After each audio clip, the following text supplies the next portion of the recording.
In this tutorial, we're going to be looking at a couple of different ways that you can apply a film-like light leak into your digital photos. Now, film light leaks are just sort of fun and quirky and different, and they do give your photos a retro vintage vibe because they mimic film. And they've also been made popular through iPhone apps like Hipstamatic and Instagram, but you can totally duplicate that look through Photoshop. So the first method that we're going to look at is actually painting your light leak into your photo. So what you want to do first is make sure that your foreground color here is set to white. So I'm going to reverse my swatches. Now you want to apply a quick mask to your photo by pressing your quick mask button here. Now at this point you want to invert your quick mask, and you can do so by on PC you want to press Control I. Now on Mac I believe it is Command I or either just I, but in PC it's Control I. Now what you want to do is select your brush tool, which is this button right here, and you want your brush to have a soft edge to it. So select one of these here that has the soft sort of glowing edge to it, and increase your master diameter just depending on the size of your photo. I'm going to do mine at about 1,000 here. And what you're going to do next is just brush away the red here in the areas where you want your light leak to occur. So I'm just going to start in the top portion of my photo here and just brush away the parts where I want the light leak to occur. And there's really no set method for this because all light leaks are different, so you can really just tailor it to what you want it to look like in your photo.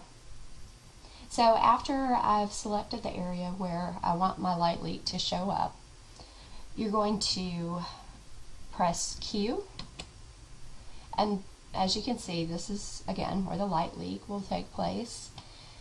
Now at this point you want to color the light leak, so you need a new curves layer. So go up to Layer, New Adjustment Layer, Curves, and select OK.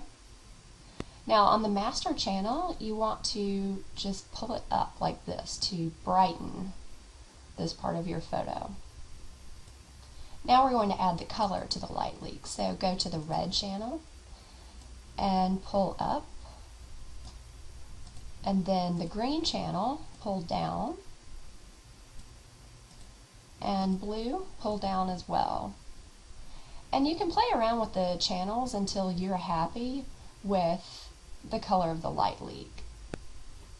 I want this one to be a little bit more red. Alright, so now that I have the colors to my taste, I'm going to reduce the opacity of the light leak so it's not quite so harsh. So I'm going to take it down to about 60%.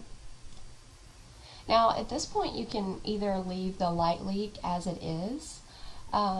You can also erase more of the light leak if you want to by selecting your eraser tool.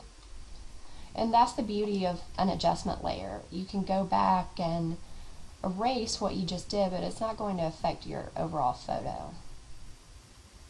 So we can take a little bit of the light leak out if we want to, and again you can leave it like this, or you can apply a fill layer that will just sort of blend the photo better. It will enhance the color palette and really unify the colors. So to do that you would go to Layer, New Adjustment Layer, or I'm sorry, New Fill Layer, Solid Color. Now I like to use a blue fill, just kind of like a dark blue like this. Select OK. Now you're going to change your blending mode up here to exclusion, and then reduce the opacity. So as you can see, it unifies the color palette by adding the fill layer. So this is without the fill, this is with the fill. So it gives it more that film look. So that's how you would paint or draw your light leak onto your photo. Now, another method that you can use is applying a light leak texture. Now, these can be found all over the internet for download, or you can just create your own. In my case, I made some light leak layers by scanning an actual film light leak and then putting it into a blank Photoshop document. So at this point, you're going to drag and drop your light leak onto your photo. And you're going to use your move tool to make the light leak fit your photo. Now you can either do it really small like this, just in the corner, or you could do the whole photo if you wanted to. I'm just going to do about a third of the photo. When you have your light leak where you want it, press enter. And at this point, you could leave the light leak as it is, but I think it looks a little bit too intense at this point. So let's change the blending mode. And there's several different blending modes you can use. You could use soft light, and it makes it really, really light on your photo. You could use overlay. That sort of intensifies, it brings out more of the colors. Vivid light also works well sometimes. It really just depends on your photo. In this case, I'm going to use the lighten mode because I like the color, the yellows and the pinks that it adds. So again, you can adjust the opacity to make it not quite so strong, or you can leave it up all the way. I'm going to leave it up all the way in this case because I think it looks kind of fun. And again, if you want to, you can add a new fill layer. So go to Layer, New Fill Layer, Solid Color. Let's do a lighter blue this time. And instead of using the exclusion blending mode, let's try Screen. So it gives it that blue haze. Now you can take the opacity down so it still retains some of the blue, but at the same time it unifies the color palette again. So those are two simple methods that you can use to apply light leaks to your photos, but just be sure to play around with the different blending modes and different opacities because they will vary from photo to photo. So thank you for watching.